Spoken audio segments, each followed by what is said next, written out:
Obra Jornada dos Anjos, de Sandra Carneiro, pelo Espírito Lúcius. Capítulo 33. Na colônia espiritual próxima à crosta, sentados em semicírculo, em ampla e iluminada sala, reuniam-se em oração Elvira, Constância, Angélica, Helena, Henrique e mais 4 espíritos. Silenciosos, pediam pela libertação de Constantino, ainda escravizado por Núbio, e outras entidades que o serviam. Naquela noite, realizavam vibrações especiais, destinadas a aquele irmão que também viera de Capela e que permanecia na escuridão do orgulho e do egoísmo, por não conseguir deixar a luz de Jesus brilhar em sua alma. O grupo intercedia em favor daquele irmão que espontaneamente se entregara às forças do mal e agora era por elas subjugado. Para ele, rogavam a misericórdia e o socorro do Mestre.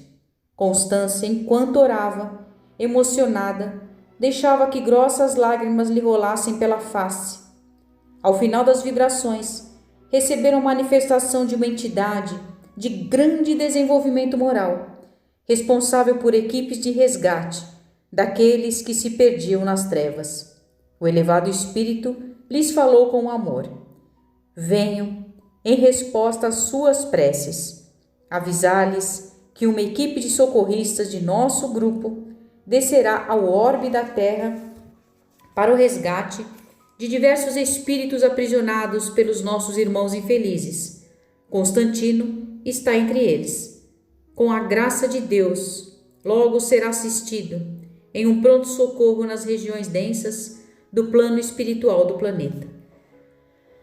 Com muita emoção, Constância ajoelhou-se em mudo agradecimento. O elevado instrutor avisou: esteja preparada, minha irmã, ele logo será resgatado. Deverá então ir ao seu encontro no hospital, onde poderá colaborar com sua recuperação. Sem hesitar, a amorosa Constância respondeu: estarei pronta, Senhor. Depois de outros esclarecimentos, o visitante espiritual desapareceu, deixando no ambiente suave perfume e intensa energia de amor.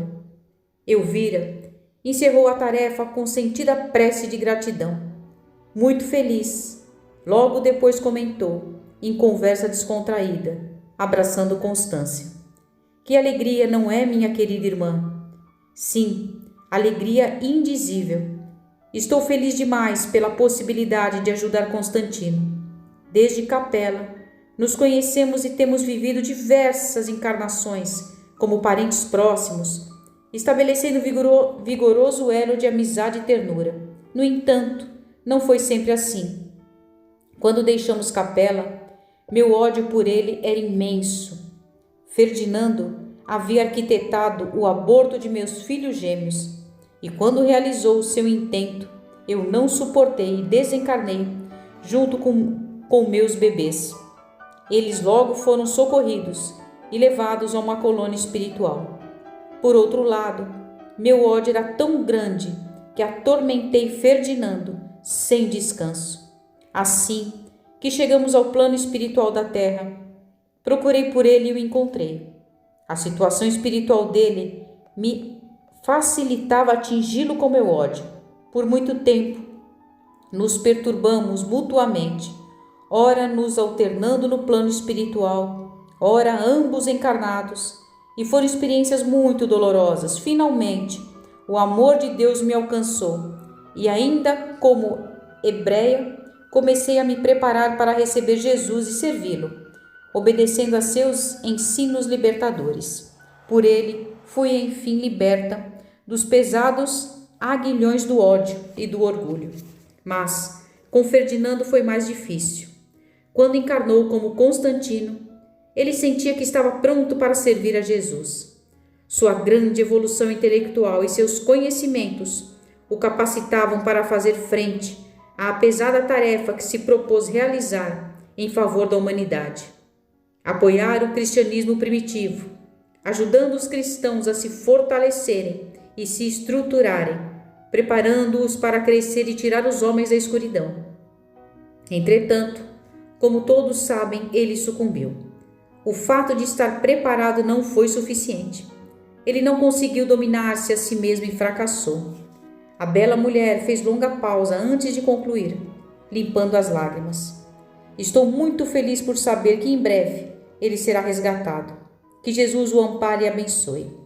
Alegremente apoiada pelo amoroso grupo, seguiram em animada conversa em torno das tarefas de auxílio a que se dedicavam. Naquele mesmo instante, Núbio, que estava ao lado de Sigismundo e sentiu as emanações amorosas de Constância e do grupo que a apoiava, resmungou irritado. Estão a me cercar com essas vibrações irritantes, mas não me impedirão de destruir Hus, bem como de rechaçar qualquer tentativa de reduzir meu poder sobre os homens. Com seus planos em andamento e a ponto de se concretizarem, Núbio, interessado em acompanhar cada detalhe pessoalmente, afastara-se de Constantino.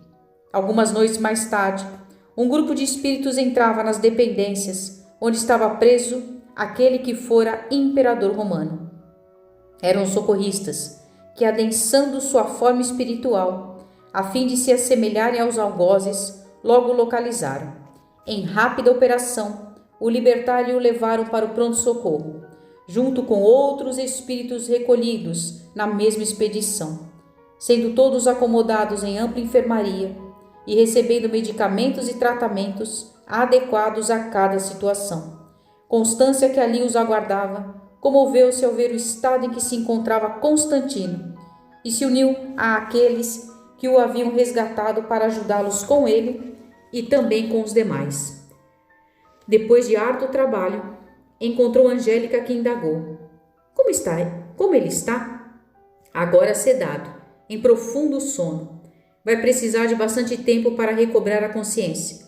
Deverá reencarnar logo. Tão depressa? Sim. Será a melhor maneira de escondê-lo de Núbio e de auxiliá-lo a recuperar a consciência. Será enviado para a Terra em condição de demência. Esperamos que a família consiga suportá-lo.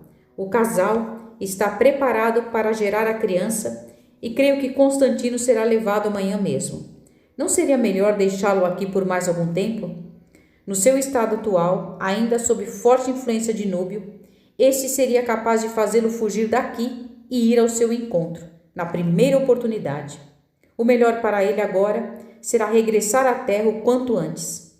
Ficará imóvel sobre uma cama, sem poder falar ou se movimentar. Assim, aprisionado pelas condições materiais, será mais difícil de ser encontrado. Poderemos ajudá-lo durante o sono e prepará-lo para regressar ao nosso plano em melhores condições. E por quanto tempo ficará na Terra? Creio que não mais do que 18 anos. É uma abençoada oportunidade que ele terá, graças a Deus. Angélica abraçou a amiga e disse: Que Jesus dê a ele muita força, que assim seja. Na manhã seguinte, em Rusinic, Jan Hus recebeu uma intimação de Sigismundo que exigia sua presença no concílio de Constança.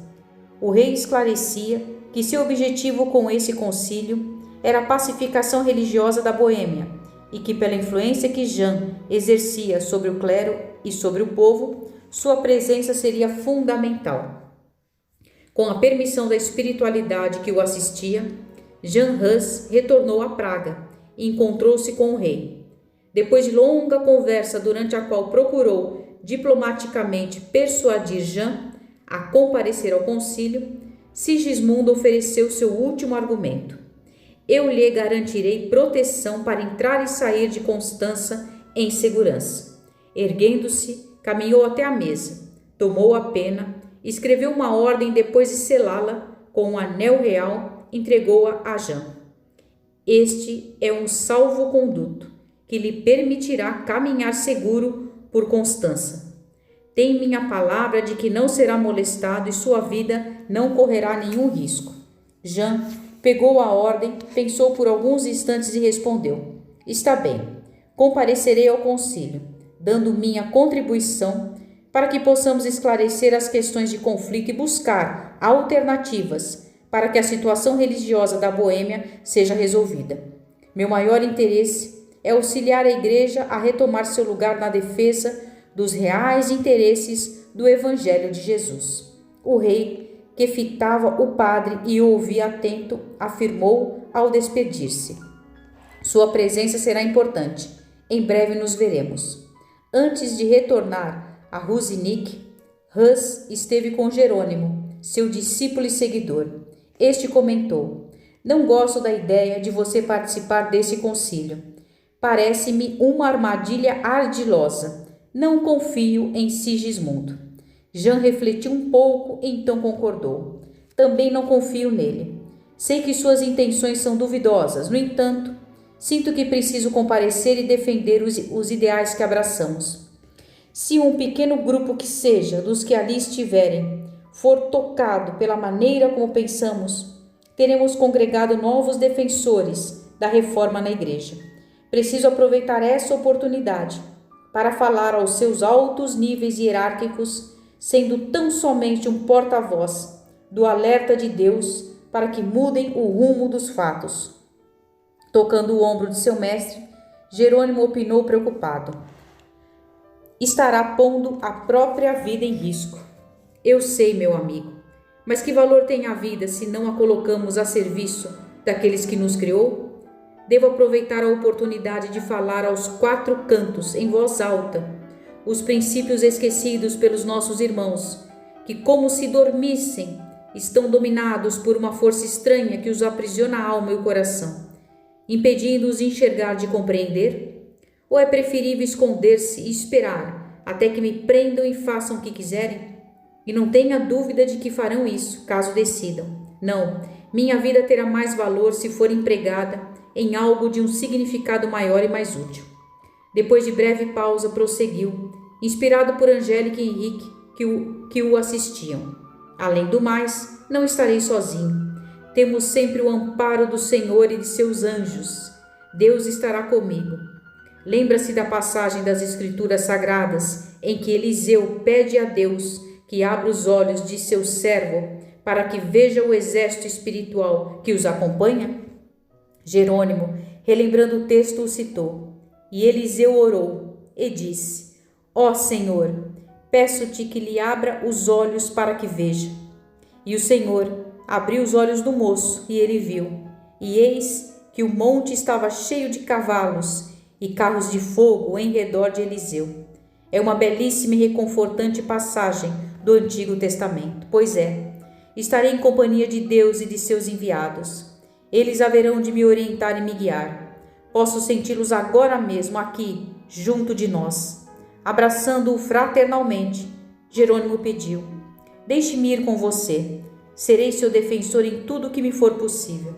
Alegre pela sugestão, Hus apenas ressalvou: deve ter plena certeza do que está fazendo, pois ao me acompanhar, poderá igualmente se arriscar. Não posso deixar de partilhar sua fé e seus ideais, que igualmente são meus. Como acabou de dizer, que melhor maneira de defendê-los do que colocando a própria vida a serviço deles? Assim sendo, aceito sua prestimosa companhia, que me fará grande bem. Espere apenas alguns instantes, que já retorno com o necessário para a viagem. Logo depois, ambos estavam a caminho de Constança.